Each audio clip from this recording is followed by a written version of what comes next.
Yeah, like, honestly, if I needed living proof that there were cyborgs or androids living amongst us, I think Jonathan would be it. Hello, everybody, and welcome to the Three Guys in a Pie podcast. I'm your host, Jonathan, here with my co-host, Gary. Hello. And our guest, once again, Aaron. I'm told I have a surprise waiting for me. Yes, Gary mentioned he was going to be pulling something out of his sack of wonders to surprise us with, so Yes. we're going to get into that. Yes, we are.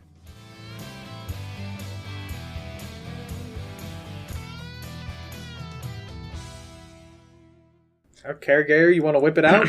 Okay, so back when we were talking about transhumanism, we never really got into a subject that I really wanted to get into. Like, we didn't go hard into it, which was, like, cybernetics. Mainly, what cybernetics would we get if they were, like, publicly available for, like, you know, commercial, you can buy it and get it put in you. Oh, God, what is he about to pull out of his sack? I think I know. A new arm! No, actually. And then I was looking around online, because we talked about Altered Carbon a lot in that episode. This is actually the core rulebook for the Altered Carbon role-playing game. And it has a little bit of info on, like, the world, and more importantly, some of the sleeve upgrades you can get for your character. And it's actually, here, I'll hand that to you, Aaron. And it's actually kind of neat. This might be a little weird for some of our listeners who maybe haven't played a role-playing game, you know, in pen and paper, you know, using dice and stuff. Yeah, you might hear the book hit the table. Avoid the Foley effects here. Yeah, you might hear the book hit the table a couple of times and hear us flipping through pages as we pass this around and take a look. I'm pretty sure everyone has heard of Dungeons and Dragons by now. If you haven't, I'm kind of confused about what rock you live under. And even if you've heard about it, you might not know what it's about. Well, no, it's true. Dungeons. Well, no, I don't think. You know, Dungeons and Dragons. Like, you can hear about it and certainly not know what it's about. But it's basically a game where if you've ever played something like Skyrim or Fallout, you have your character and, you know, you have your stats and, you know, magic items and things like that. It's that, but without the video game aspect. So basically, role-playing games just kind of takes that, puts it on paper, and it's more of a theater of the mind or with miniatures, you know, and things like that. What's cool about Altered Carbon and what made the Altered Carbon setting unique was your character was a disc, a cortical stack that got put into random bodies. And they actually talk about it in this book where you have 4 attributes that are tethered to your stack, and then you have 2 attributes that are tethered to your sleeve. And every time you die, you can get into a new sleeve, which is different. And it's really cool. I've looked at it. The only qualm I have about the book is instead of using text to make some things clear, they use the symbols that you will find on your character sheet. And if you're not completely used to what's on your character sheet, it's a bitch to try and understand. But this whole thing loops back to what are some of the cybernetics that we might enjoy if they were commercially available. And I actually talked about this with my dad, and he gave some definitely interesting input. So I don't know if we want to pause and like take a look through here quick, or if we just kind of want to talk and skim and maybe talk about this. So it's up to you guys. Maybe we just continue. Like, we can continue to look. Aaron is looking, I'm assuming, at some of the upgrades. Trying to find the upgrades through the index, yes. The book is super thick. The book is like 300 some odd pages, but their whole shtick was the core book's the only book you really need. Which I thought was kind of nice, because with Dungeons and Dragons, you buy the core book, you need to buy the Dungeon Master's Guide, you need to have the monster manual, and then you can start playing. Whereas it's super nice. This is also going to kind of be a review of at least like a first impressions from me of the Altered Carbon RPG. This is not solicited. I bought this with my own money, so this is not a sponsorship by any means. But no, it's really interesting. The book also seems to go off of a little bit more from the Netflix series than the written books, which honestly, that's probably for the best, because the written books were kind of like very adult, like very adult for reasons I will not make clear. Oh, God, Gary, did you just send me a porn magazine? No, but I am telling you, listen to the book with headphones on. Don't just be walking around with Altered Carbon playing. There's at least 3 points where it's just way too graphic than it needs to be. That being said, Netflix series is also good. But is it good? So to get the ball rolling here on cybernetic augmentations, I would want some sort of contraption that could, for lack of a better word, unlink select memories, right? So not like forgetting memories altogether, but like they're stored somewhere, but then like I don't have to have them in my head right now. Like, you know what I mean? So you would have a selective memory program? Probably. I mean, like, I'd still want everything. I'd want the memories, but like, if I wanted to ignore certain things or block out certain, say, years of my life or something, or certain people, us. Right? I think he's trying to say in a nice way he wants to forget us. So but you still want to have them, just not all the time. Oh yeah, I think it's unwise to just delete whole sections of your life. Okay, because it's kind of like a backup hard drive, where if you're like, oh, what's on here? Because there's it's interesting you say that, because they bring up 2 points in the books about, you know, the actual content and in Netflix. So when your brain is on your cortical stack, it is considered to be DHF, digital humanized freight, or digitized human freight. Sorry, you are cargo. Yeah, because they would needle cast you from like light years away, because it's so much faster to needle cast you from one world to the next than get on a, you know, non-faster than light, you know, cargo ship. And that makes sense. Yeah. So when you're on stack, you are DHF, digitized human freight. And so you can have DHF remote storage, but only the rich have that, because it's super fucking expensive to have this gigantic floating hard drive of your past selves where you upload every 24 hours, 48 or whatever. It's super expensive. But the way he was talking about it, I thought he was talking about what they call in this psychosurgery, where they go into your stack and change your DHF to make you forget things. Yeah, pretty much, but like a reversible version of that. So you'd want the DHF remote storage. Sounds like. How would you know? Would you have some kind of thing that would at least allow you to know, like, an index of memories you have in there, so you don't? Because if you were to remove those memories, you wouldn't know you had those memories. Yes. We're not like. Yes, obviously, I would want to be aware that I was doing this to myself too. Yeah, it's not like, you know. I think of it basically like, oh, okay. From this year to this year, there's just nothingness. Obviously, I lived in those years. I swear I was there. So I just don't, I didn't, you know, whatever. Didn't want to remember, didn't want to focus on it, whatever. Because, like, an issue I have, which, again, group therapy podcast, right? That's what we're doing, right? Is I tend to dwell on past events a lot. Okay. That's fair. No, but, like, to the point where it's a problem. Oh. So. Okay. It would be nice to, you know. To be able to, like, block that out. Yeah. But again, most experience is still experience, and it's valuable. So I don't want to just, like, completely lose it. What about you, Jonathan? Is there anything off the bat that you could think of? I don't think so. Really? It depends. I guess it depends on the timeline. Like, if you're talking, like, right this second, it would be handy to replace my entire gastrointestinal system.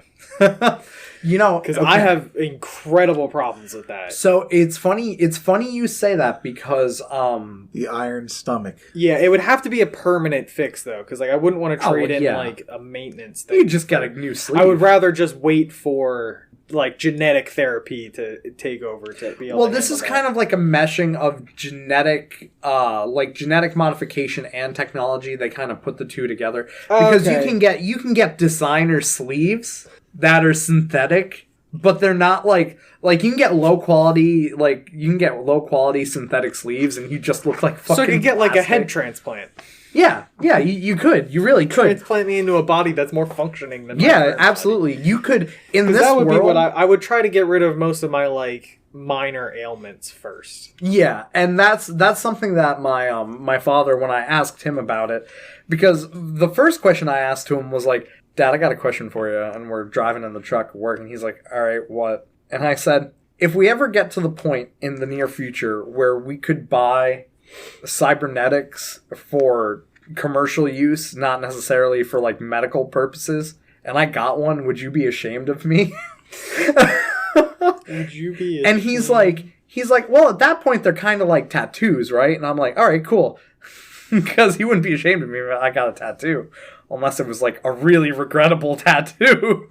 And then that led me to ask him the question, hey, what would you get? And he's like, you know what? Honestly, in my lifetime, I thought by now they would have like a bionic pancreas so I wouldn't have to worry about my fucking diabetes. That's fair. And I'm like, you know what? That's honestly not one of the things I had thought about, but I can definitely see that. Like just having... Because... They have implantable insulin pumps now. Well, he's not at the point, though, where he needs like... the shots of insulin. He just takes a prescription that helps him balance his blood sugar and his insulin. So that's fair. So it hasn't progressed to a point where he needs like a more permanent solution. Yeah, he caught it when he was young enough, and it was still manageable. I'm sure once he reaches his later years of life, he'll probably need that, but who knows? By then, he might be able to get this fucking bionic pancreas. And one of the things I had suggested for both him and me was like a button in the back of our head that we could press that would help us get to sleep and have a restful sleep the whole night. And like wake up actually feeling refreshed. Or some way to not have to sleep at all would be my... I'd rather just never have to sleep. See, I don't know about that because I, for one, really enjoy sleep, and your body needs sleep to like do some repairs and shit like that. Yeah, give it Assuming we still need to do those repairs, though. That's my whole point, is if we could just alleviate the need for any of that to happen. Sleep was going to be my second one to bring up, because I think I'd like to not have to sleep, or at the very least not feel tired ever. Yeah, that's definitely my thing, because I feel like it is more minor to just press a button and you're put into a nice, restful sleep where you wake up, and it could even be a scheduled thing like, all right, I need to get up at this time, I have this many hours of sleep, I turn the knob, I press the button, and I'm out quickly, I sleep the whole night, it's a restful sleep, and I wake up feeling refreshed. Not groggy, not like just 5 more minutes, please, like, I wake up and I feel good. And, like, you could even tone it to, like, do, like, shorter or longer sleep schedules. That's what I was wondering. Is, like, could I do that, but only then have to sleep for 3 hours at night? Yeah, like things like that. Because I think it's a little weird to not sleep at all, just, like, in concept. Like, no, it would be good. Because this goes to my whole, like, you die every time you fall asleep thing.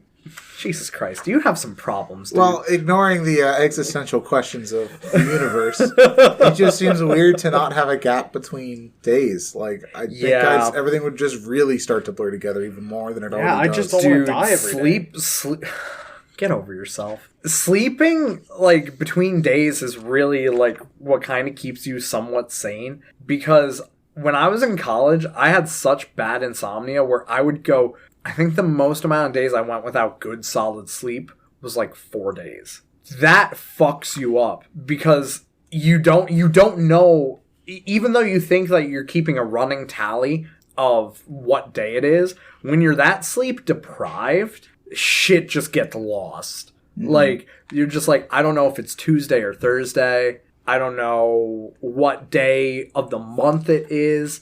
And then you sleep and you fucking crash hard. And I remember I would not sleep for like 3 or 4 days, and then I would sleep for almost a full 24 hours. And it was crippling. Yeah, it's hard to say because obviously now if you stay up and don't sleep, like you're suffering the physical effects of that. Yeah. But like even just like mentally or psychologically, like not having any kind of like downtime, I'd say like. Oh yeah, like, absolutely. I guess you could do like they do in some sci-fi and fantasy stuff where it's like in D&D, if we're going to that reference, the elves don't have to sleep, but they meditate for so many hours or whatever. Just have to, like, sit motionless for 4 hours or 6 hours or whatever it is. So I could see maybe, still having to do something like that, just, like, psychologically. Yeah. I don't know. No, yeah, if I could just be 100% conscious, all go, like, yeah. if I can, not to be like adding you at all, I'm surprised you didn't say something about your feet. Like your ankles and stuff.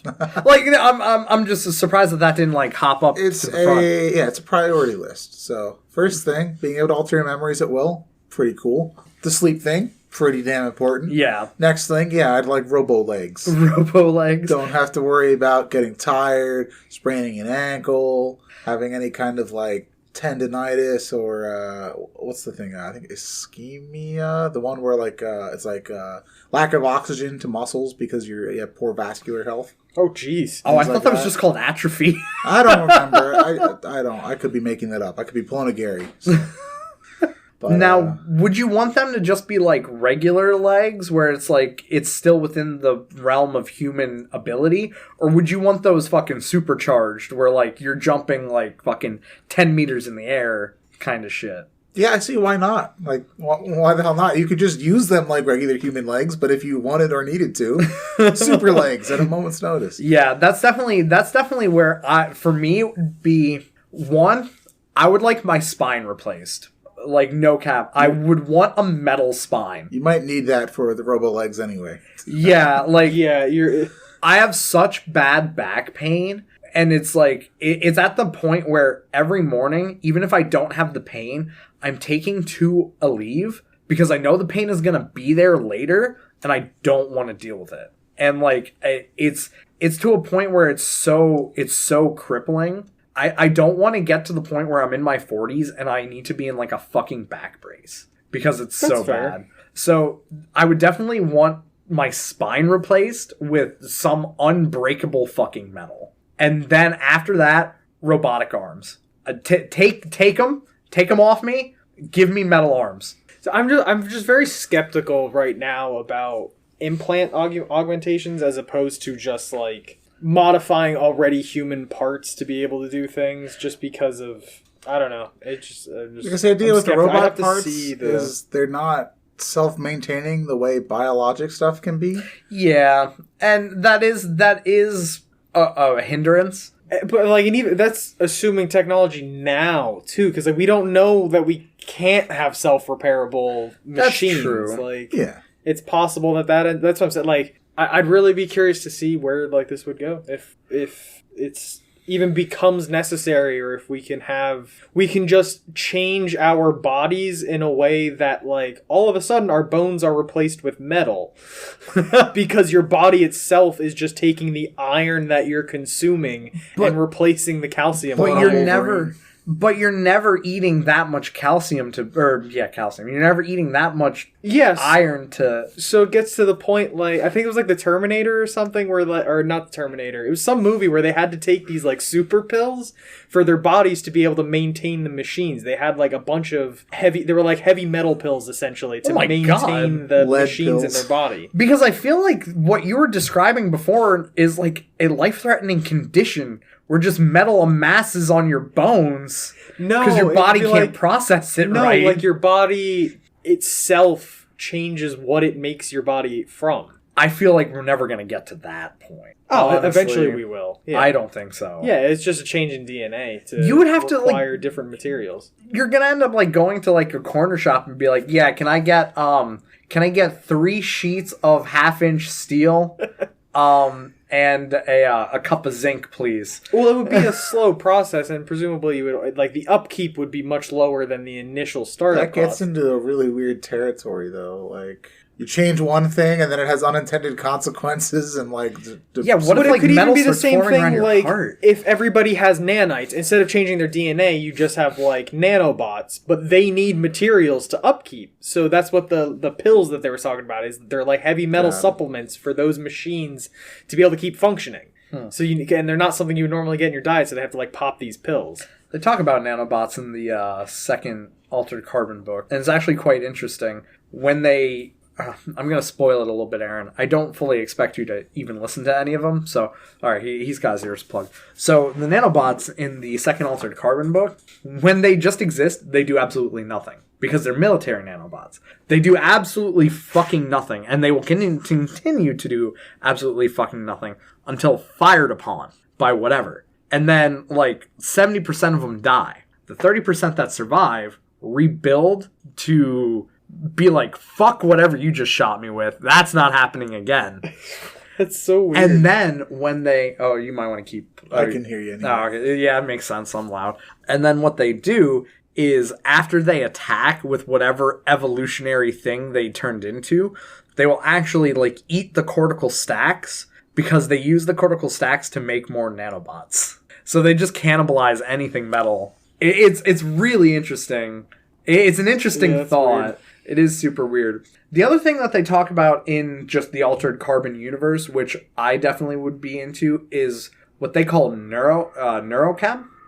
They talk about neurochem, where it's basically taking the chemistry of your body and they put like, it's like a patch. I think it goes over your hand right here. That's the control panel, for lack of a better word. And it like gets jacked into your veins, mostly through whatever sleeve you have. It's usually modified. And it can amp up or amp down whatever chemical activity is going on in your body naturally. So like super drugs. Yeah, basically. So like if we were to get into a fight right now, the neurochem would boost it way up, would just amp up your testosterone and your adrenaline and plus whatever, because you can get chemical neurochem implants. So like one of the drugs in the book is called tetrameth. So you could just have tetrameth in your system that when you get into a fight, it fucking juices you up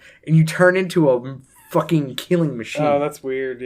Yeah. So, but there's different levels of it, because like there's just a regular neurochem where it's kind of almost like emotional inhibitors. But then there's like military neurochem where it's, you're set up to fight, so it increases your perception. Like your eyes will always be on like a periphery scan, where if something shows up like in your peripherals, the neurochem jacks up and you know what it is. And when they describe it in the first book, it's like time slowing down with some of the neurochem. So that is definitely something I would be into. What about you two? Considering the utility of robotic eyes. Oh yeah, that would be like robot optics for people with at the basic level, people that need glasses and stuff. Right? Yeah. Good to get, better eyes. You don't have to worry about prescriptions changing and stuff. But then you can also do the weird stuff where you can like see in infrared or some other weird. Yeah. That would be nice. What about you? Yeah, the chemical thing does seem interesting because you are then just modifying biological function too, to an extent. And obviously, the eyes. I don't have great eyesight. And the weird part with like the seeing in infrared is like we could see colors we've never seen before if we're able to also alter the brain to be able to process things like that. And like my one qualm with getting the new eyes, because as much as I would love to, if I don't wear glasses, I'm unattractive. So, like, I need to have glasses. Get those beady little eyes. Dude, seriously, like, look at my face. It doesn't look right without them. It's because you've always had them, so... No, I haven't. I didn't get glasses till I was in high school. Yeah, okay, but still, like, high school is almost half your life now. Can you just get non-prescription lenses and then use, like, aesthetic glasses that aren't functional? Yeah, you know what? I guess... So what I could do is I could get, like... robot eyes, and then I could have like glasses that were like the Google glasses where like I have like, yeah, that's neat actually. Oh, you might be, Aaron, you're onto something here. Of course he's onto something. Laser eyeballs. Shoot laser, Superman. Fuck yeah, dude. I would get that shit. I mean, why wouldn't you? I feel like it would melt my face off if I shot laser beams out of my eyes. Yeah, like my biggest concern with all these robots is just maintenance. Well, maintenance in this world kind of falls under, like, medical treatment. Like, if you go to any, like, doctor, they're gonna have people there that can fix your cybernetics, too. Yeah. So, it's just another part of the medical field, invariably. A couple other examples that they have are, they have palm pads, which can link with your... This is something you might like. Palm pads that can link with your weapon, whatever that weapon may be. In the book, it's Kalashnikovs. And you can buy certain guns that say we're tussling, right? And you go to whip a gun out, and I just like knock it like 10 feet away.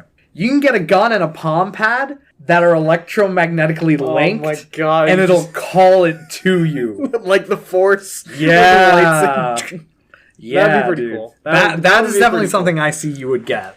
I'm just thinking about the maintenance thing, and you combine like a doctor's office and a mechanic's shop, and you just call it the body shop. Yeah, there you go. Oh my god, Aaron's body shop. I can see it now. I feel like you'd be like a chop shop. Biological and artificial.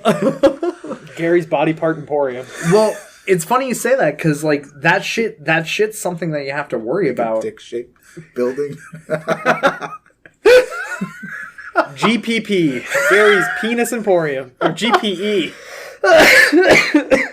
Jesus. Or Gary's Penis Palace, GPP. Why am I just selling palaces? You started out selling everything, but then everyone only bought the same things. The other body parts weren't as profitable. So I've become a cockmonger, is what you're saying. It's one of my fish markets where, like, when you're walking around, they're like tossing the fish around. It's just penises. They're just tossing schlongs. Oh my god. See, like, I don't know why. Would I be set up in the red light district, or is this just like something you see when you walk down? No, I think at this point we've destigmatized sex enough that you just have penises. Yeah, you've got, it's like those iPhone stores, except it's penises. Maybe. I can definitely see it, but that's like classier. I feel like you're giving my establishment way too much class than what it probably has. I mean, you're probably not wrong. It's probably cocks and boxes. Well, box and coxes. I just don't know, like, and that's the thing that they do with the sleeving. Like, there's some things you don't need to get, like, cybernetically implanted, because the way that the sleeves are made. So there's two different types of sleeving. Well, I guess 3, rather. There's natal, which is the sleeve that you're born in. Most people only live their entire life in one sleeve, and it's their natal sleeve. Okay. So they will most likely get cybernetics and implants to change that, right? Then there's synthetic sleeving, which ranges in quality. Okay. And then there's cloned sleeves, which can either be natal or synthetic or a mixture of both. Oh, so you could, like, clone your original body, or just... Why would you need to clone a synthetic one, though? So it's not that you're cloning a synthetic one, it's you're cloning your natal body, but then you might make it out of more durable materials than flesh. Okay, so the clone doesn't have to be necessarily flesh, it could be a synthetic. Yeah, okay. It could be, or it could be a mixture of both.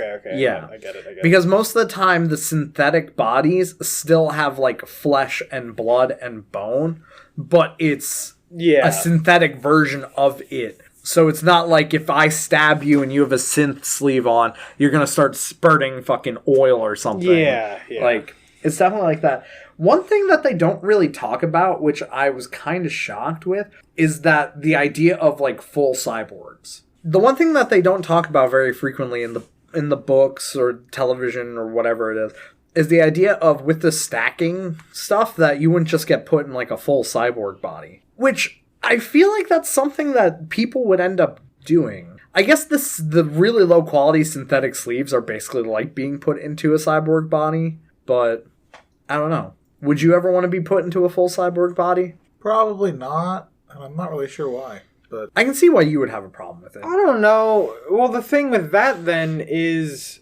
Again, like, I don't think I could, like, my current consciousness could ever be...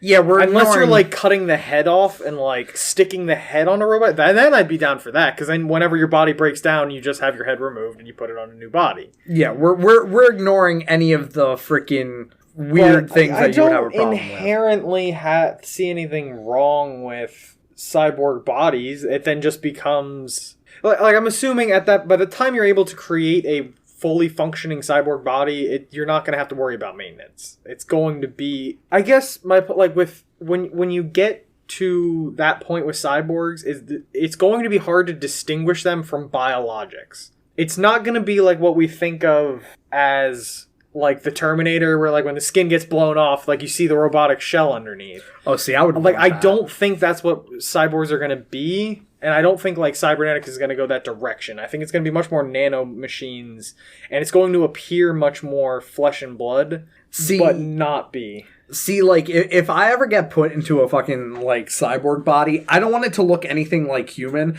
I want it to look like the gigantic fucking mech suit badass. Like, I look like a robot, and I'm not to be fucked with. Like, that is what I want. Because, like, if you're gonna put me in a cyborg body and I just look like a human, I kind of feel betrayed. The whole reason I would want to be in a cyborg body is to not look like a fucking human anymore. Got it. I mean, I'm sure you could have... Yeah, like designer body. Yeah, like I would want to be a fucking Goliath of a man. Like Coach is gonna come out with some bodies and Versace.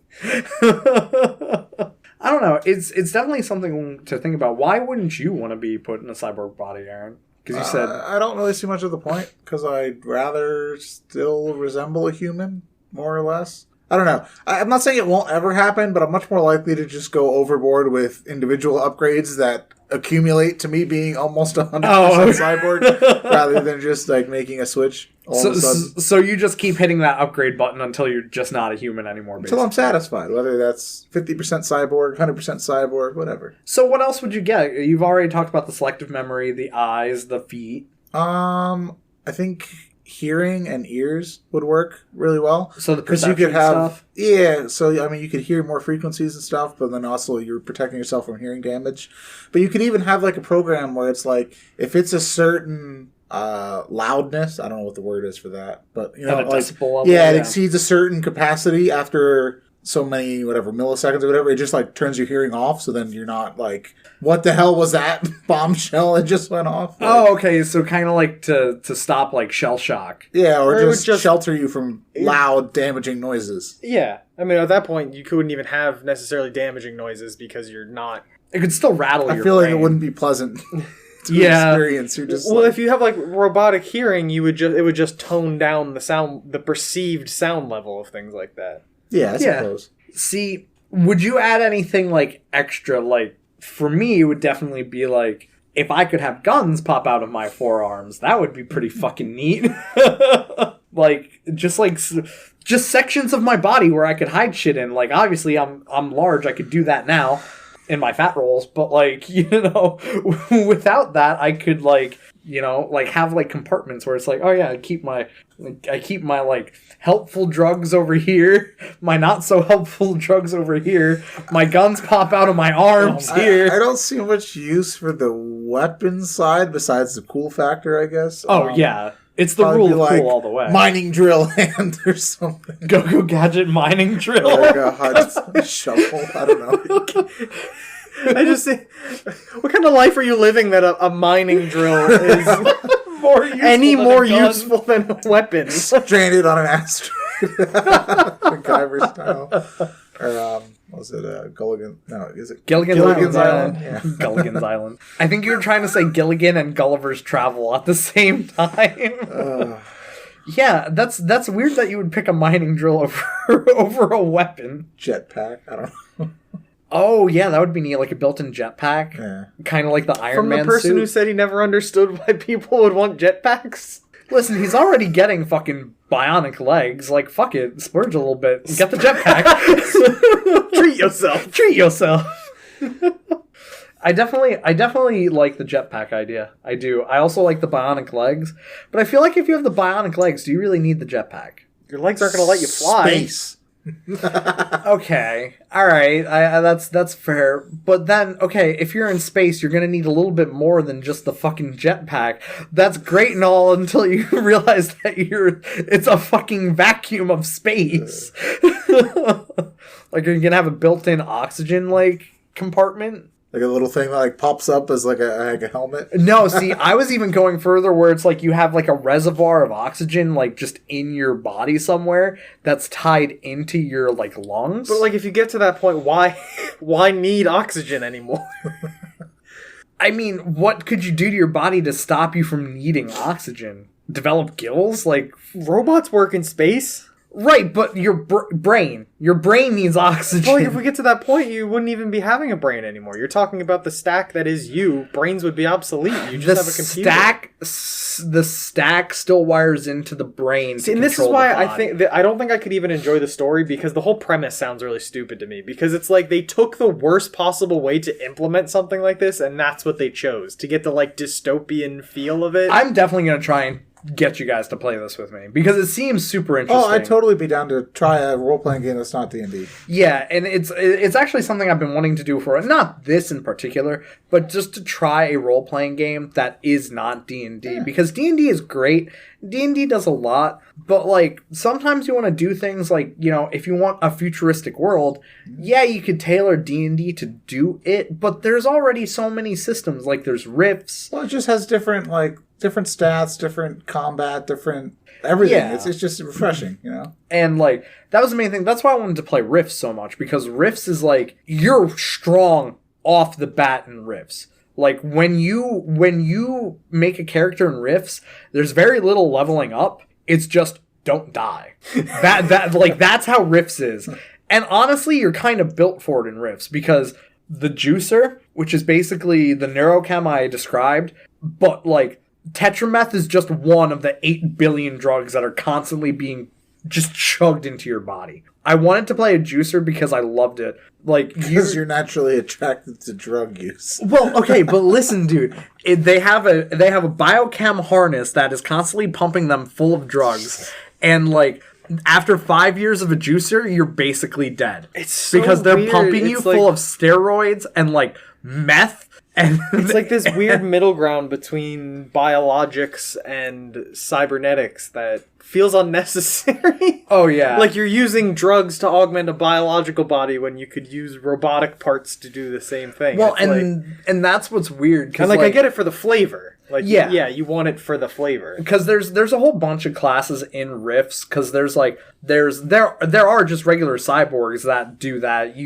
But the whole caveat with the cyborgs is you can only do so much until you're basically just an android. So they kind of focus in on that as a class. I guess I could see that, like, if you didn't want to become an android, like you wanted to use the like biological functions and then to that extreme. Well, and then the flavor of the juicer is like, this is pushing the human body to beyond what it should be capable of doing. And it's just like, how far can we push? Can we get to the godlike state this of is the what human peak performance looks like? Yeah. And then there's something called crazies where they drill holes into your fucking head and they put electrodes on your brain that send little electrostatic shocks, and that's what causes you to like have like the supernatural like superhuman strength and all this bullshit because it's your brain telling your body to allocate way more power into punching than you should normally be able to. Yeah, that's so weird. Yeah, it's a really interesting system. And I don't know, the juicers were always cool. Because there were so many subclasses of juicers, too. Because, like, there were juicers that were meant for, like, racing shit. So they're really just pumped up to have, like, a faster than normal reaction speed. And, like, everything in the world to them is slow motion. And then there's grave juicers, where it's a corpse that is being run off of drugs. That is so weird. It's so weird, but it's so cool. I'll have to show you guys some of that stuff. But yeah, so Rifts is fun. The Altered Carbon universe looks good. Even just doing like some not like super far future. Like I would love to run the Call of Cthulhu like setting because that's in the 1920s. Like, and it's Cthulhu. Like, yeah, I don't know. I'm always down for a one shot here and there. I don't know. I'd try anything once, for this. Yeah, I'm glad you added that caveat. I know who I'm talking to. Yeah, I was just about to say, I'm like, hey, Aaron. No. Damn it. I promise it won't hurt. Aaron comes back, he's like all juiced up. Got an electrode in my head. What happened to you? And what makes it weird is like they don't just cover the holes back up. They put like metallic studs in the crazy's fucking head. You gotta bedazzle it. Yeah, like and like rhinestone. The problem is like because their head is constantly getting buzzed by electrodes, it makes them fucking psychotic. Like they'll just it's like what the Joker was in the fucking Dark Knight. Like he's just insane. Like they go nuts. And the whole lore of the Rifts world is the crazies always think they're better than the juicers, but they're not. Because they're crazy.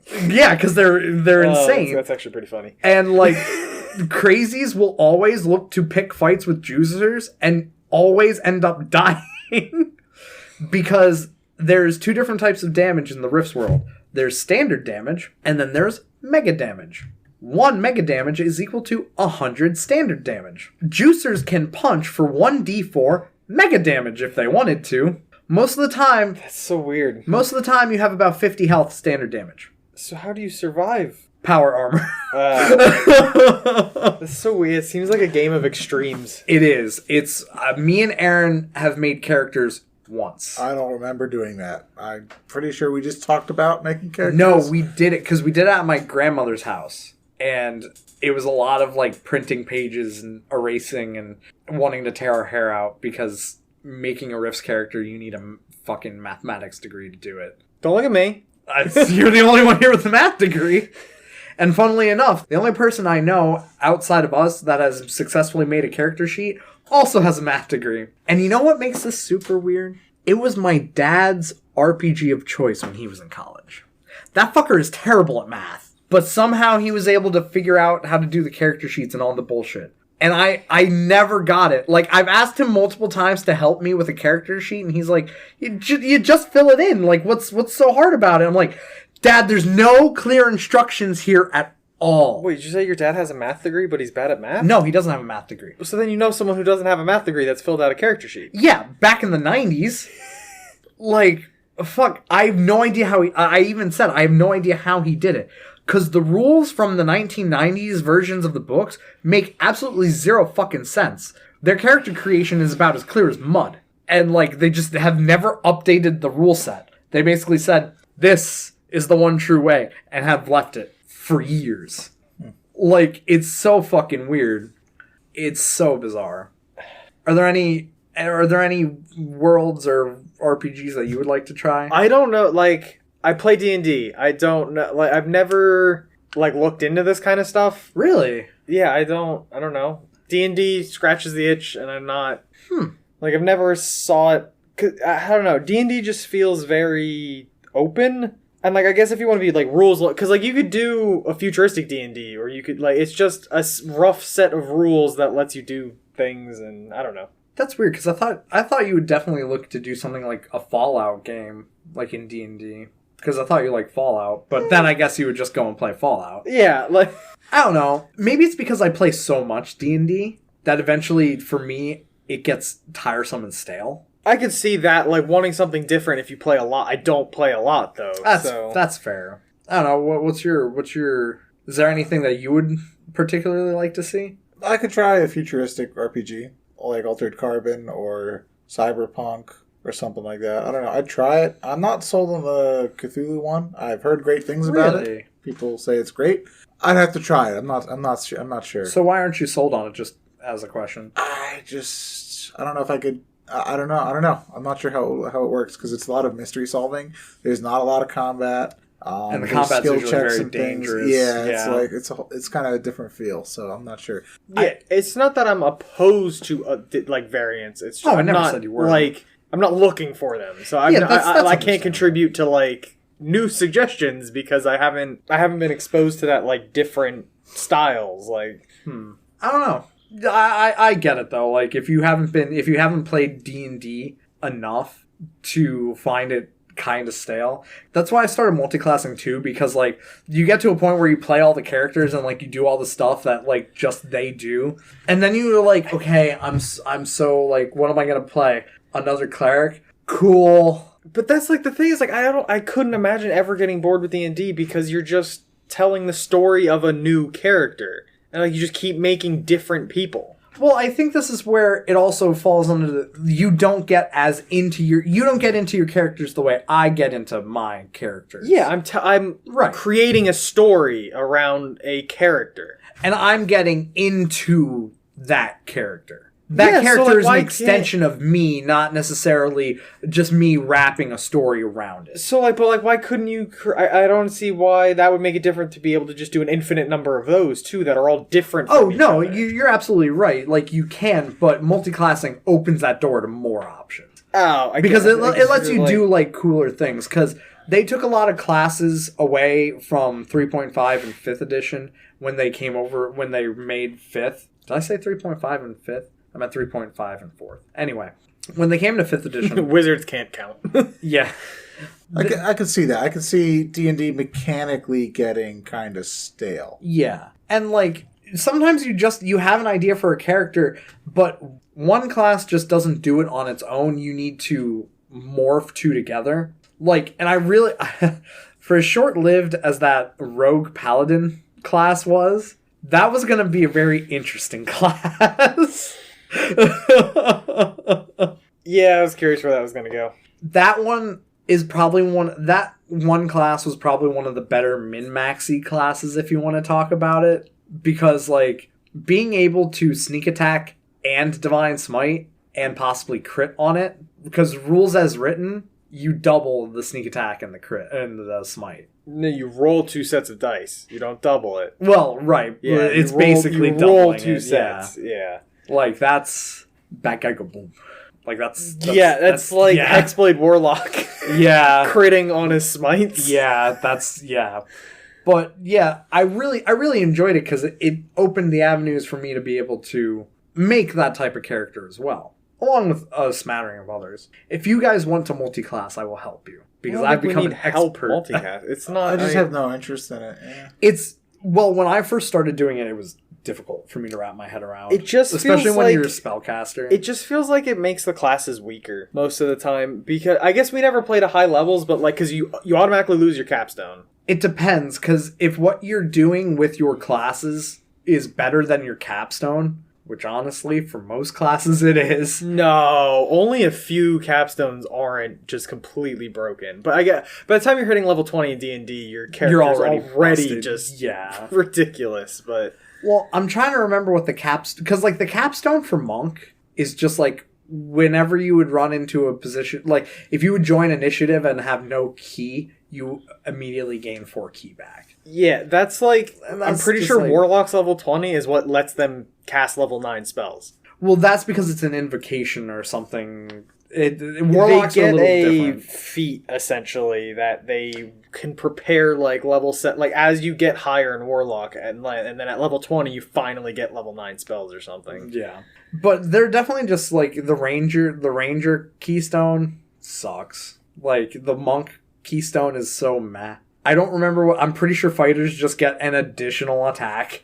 Like, no way, they're all unique. I can't remember. I'm pretty sure the Wizards is really awesome too, but I just don't. Yeah, you get to learn a level 3 spell or below to cast without using a spell slot ever. Yeah, like that is strong, I will say.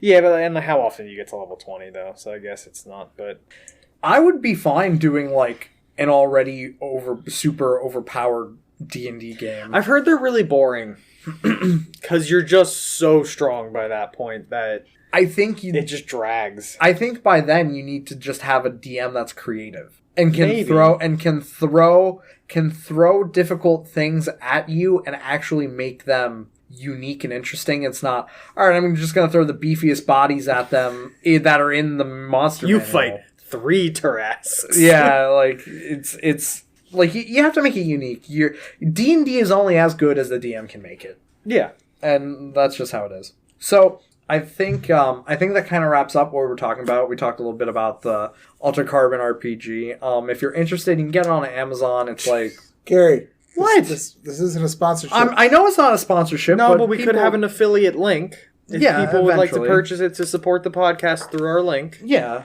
But cut me out. Sorry. But until then, I don't know. Even if you're not interested in role-playing games, if you're more just interested in Altered Carbon, you can find the books on Audible, Amazon, Netflix, the series. It's an interesting pickup. I highly recommend it. I just sent it to Aaron earlier. So, yeah.